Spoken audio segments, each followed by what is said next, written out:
Olá pessoal, aqui é o Velgas, hoje dia 7 de dezembro de 2025.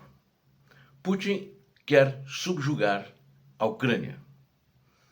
Ele não interessa conquistar o Donbás, né? O Donbás que é formado por duas províncias, que é Luhansk e Donetsk, que ele disse que se o exército ucraniano entregar toda a província e for embora dali, ele para a guerra. Ele para a guerra agora. Né? Ele precisa de alguns anos para se rearmar, vai voltar para tentar subjugar toda a Ucrânia, talvez até antes. Né? Então ele disse que não vai parar a guerra, então vamos ver como é que isso vai acontecer. Eu quero convidar você que não é inscrito, inscreva-se no canal, aqui você vê a verdade. Quero também convidar a todos a darem um like e também compartilhem com suas redes sociais, continuem ajudando o canal a crescer, mais gente vai ver o vídeo, mais gente vai se inscrever. Eu conto com vocês. Muito obrigado. Bom, na realidade, essa guerra que está se travando agora, ela diminuiu o escopo dela. Ele foi expulso de Kiev e de outras regiões, né? Foi expulso de Kharkiv, né? Foi expulso na maior parte de Kherson, tanto que ele tem uma parte menor, Zaporizhia também. Então, eles foram expulsos ainda em 2022. Eles entraram, mas logo ali em setembro, outubro, novembro, tiveram que fugir dali e de fato foi o que fizeram. Então, eles não. O Putin, que queria toda a Ucrânia, disse que em um mês ia tomar toda a Ucrânia, ele continua querendo isso. Ele quer subjugar a Ucrânia e eu quero, na realidade, mostrar para vocês como que é isso. Né? E eu acho que a Europa, a OTAN, né, os Estados Unidos da América, eles interpretam mal isso. Né? A União Europeia, eles interpretam mal isso. A Rússia não está lutando ali por aqueles quilômetros a mais quadrados ou não quadrados em linha reta para conquistar dentro de Donbás, dessa região. Eles querem a subjugação política da Ucrânia e pela restauração da sua esfera de influência naquilo que eles mesmos chamam espaço pós-soviético. Eles dizem que existe um espaço pós-soviético, que eles tinham influência e eles querem voltar a ter essa influência. E depois da Rússia, segundo eles, eu acho que às vezes até não era a segunda, podia ser a primeira, mas a Ucrânia era a república mais importante. Tanto que diversos secretários gerais do Partido Comunista Soviético eram nascidos na Ucrânia e governaram a Rússia, tal como Khrushchev, né, foi logo depois de Stalin ele assumiu, foi Brezhnev, que veio depois de Khrushchev, e tiveram outros também depois. Então essa é uma questão que eles querem voltar a ter esse domínio na Ucrânia. Né? Nem que eles tenham que colocar um fantoche na presidência. O Putin ele já se contentaria em ganhar uma eleição lá e fazer da Ucrânia uma Bielorrússia. Né? Onde tem um fantoche governando, porque esse fantoche que está lá perdeu a eleição passada. E ele não deixou a candidata que ganhou assumir e ela teve que fugir do país e ela está exilada na Alemanha. É ela que ganhou a eleição, ela que deveria governar a Bielorrússia. Mas Putin e junto com ele não deixaram. Ele é o pau-mandado do Putin. Ele quer um pau-mandado também na Ucrânia, como em outros países que ele pretende tomar do antigo espaço soviético. Então, eles estão hoje lutando dentro da Ucrânia por Donetsk, né, por um território ali de 40, 50, 60 quilômetros, vamos dizer assim, que vai representar cerca de 20% dos que está do território. Hoje a Ucrânia não controla muito de Donetsk, controla 20%. Então 80% de Donetsk é dos russos. Né? Então essa é a questão central na negociação. Mas os negociadores, que são corretores de imóveis de Nova York, o genro do presidente americano e o amigo do presidente americano e parceiro de negócios, Witkoff, eles não têm noção disso. Eles estão interessados em ver o dling-dling-dling, o tilintar, o tilim-tilim, né, da caixa registradora de quanto eles poderiam ganhar nessa transação. Eles raciocinam assim. Mas, graças a Deus, o Putin já mandou eles embora e disse que não quer negociar cessar-fogo. Ele quer avançar. Se a Ucrânia não entregar para ele o território que ele quer por bem, ele vai lutar até o fim para conquistar esse território.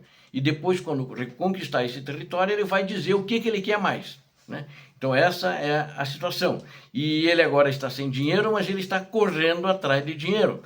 E o Trump planeja aquele dinheiro que está bloqueado, 300 bilhões, ele gostaria de dar pelo menos 140 bilhões, ele iria separar, que é quase metade disso, mandaria 100 para o Putin. E os outros 40, não sei o que ele faria, mas alguns explicou uma espécie de fundo, alguma coisa, que na realidade todos iam ganhar lá nos Estados Unidos, inclusive ele. Essa é a questão, essa é a grande polêmica. Aí os corretores de imóveis teriam sucesso, né?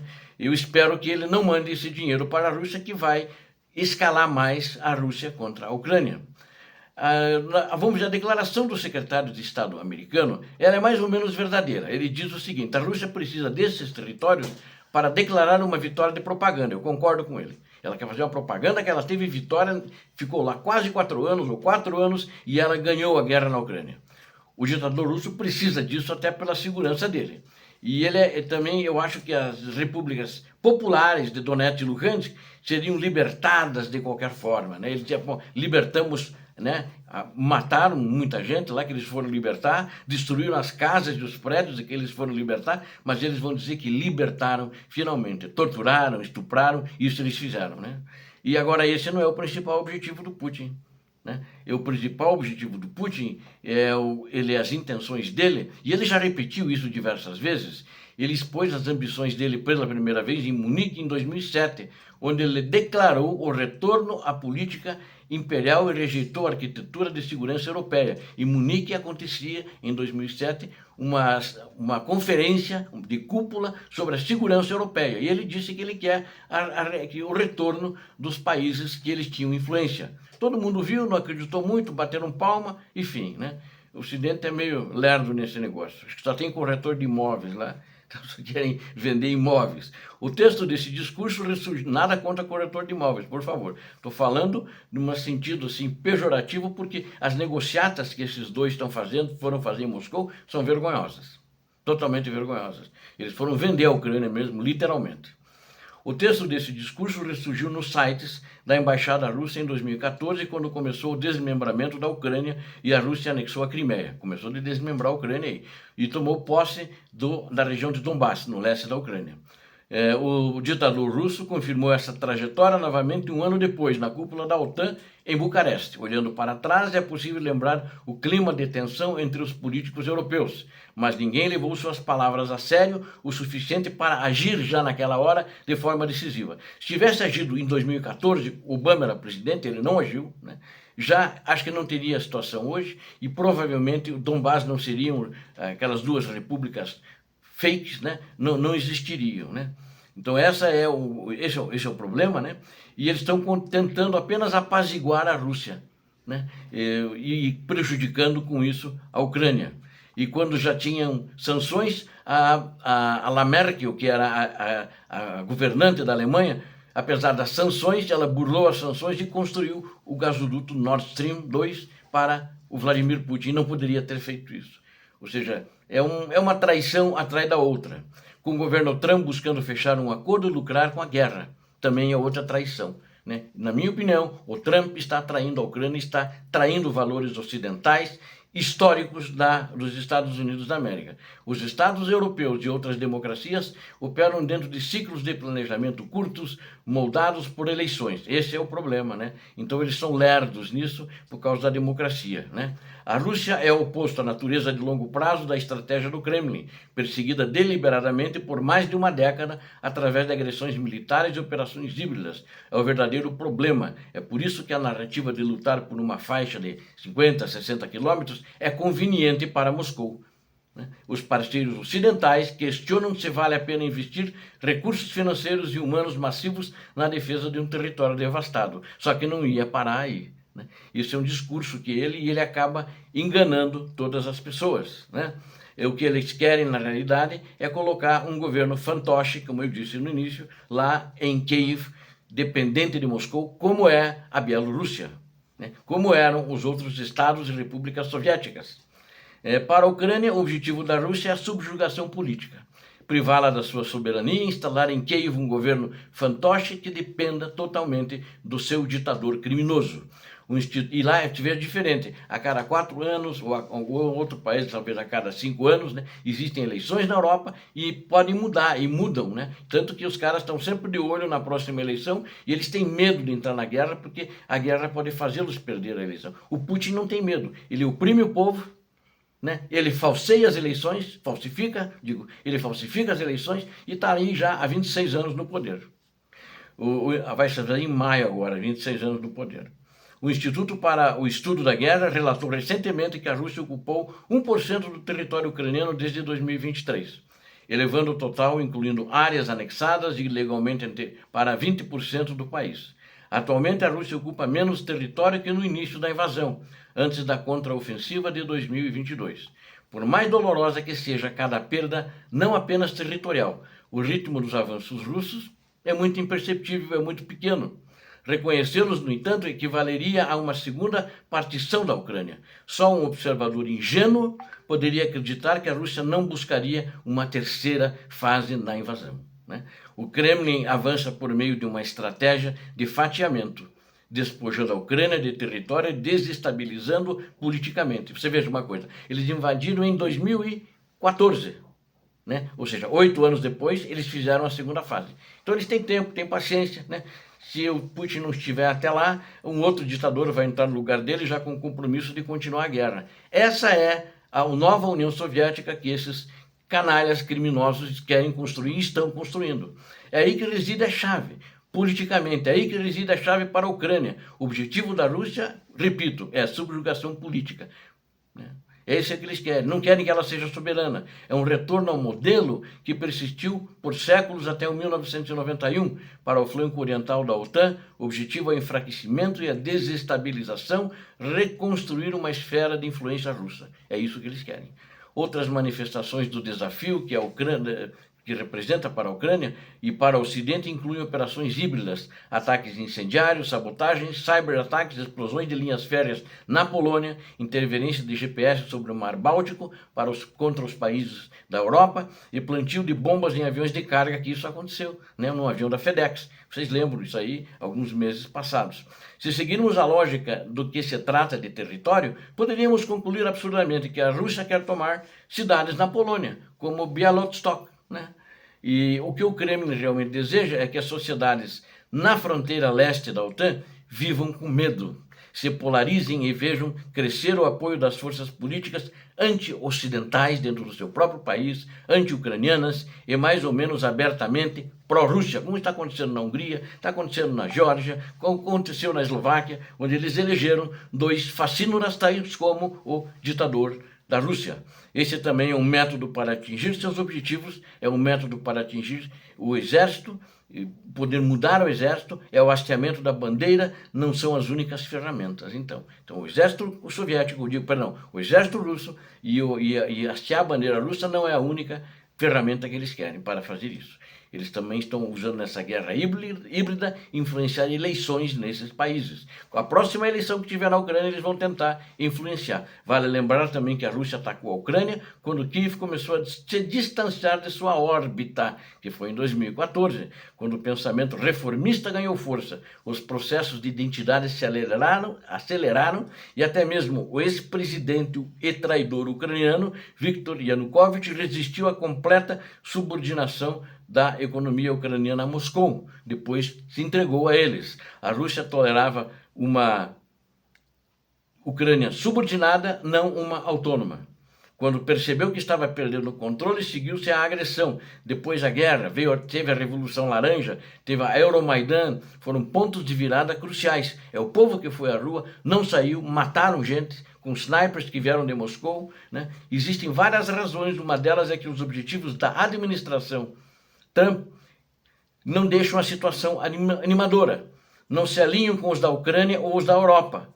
Ele jogou para fora todos os valores construídos durante ano, uma decisão pessoal desse presidente americano, né? Entre elas está o desejo de pôr um fim rápido à guerra, uma ideia que, à luz do exposto, é quase infantilmente ingênua, mas é gananciosamente lucrativa para eles, né?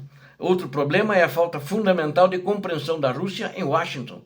A classe política americana não percebe a Rússia como um Estado sério. Muitos não conseguem imaginar que um posto de gasolina disfarçado de país, como disse certa vez o falecido senador, o valoroso senador John McCain, né? Esse foi um bom senador republicano.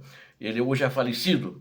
E possa representar um desafio genuíno para os Estados Unidos. E, no entanto, representa, isso fica evidente na nova estratégia de segurança nacional. A Rússia não é tratada como uma ameaça, como foi tratada no governo anterior, pelo governo atual de Trump não é tratada como uma ameaça. A necessidade de equilíbrio estratégico é enfatizada. E a Europa, apesar dos desafios demográficos e econômicos, ainda é vista como mais forte que a Rússia. Para a Ucrânia, as implicações estão longe de serem animadoras. Interesses divergentes e avaliações falhas fazem com que Washington confie as negociações a pessoas do relacionamento pessoal com Trump e não a especialistas como diplomatas, militares com formação nessa área que tem os Estados Unidos, tem gente muito boa nisso, tem diplomatas muito bons, políticos, entre outros. Não, é o colega que vendeu imóveis, participou do empreendimento imobiliário junto com Trump, que também é um empreendedor imobiliário, né?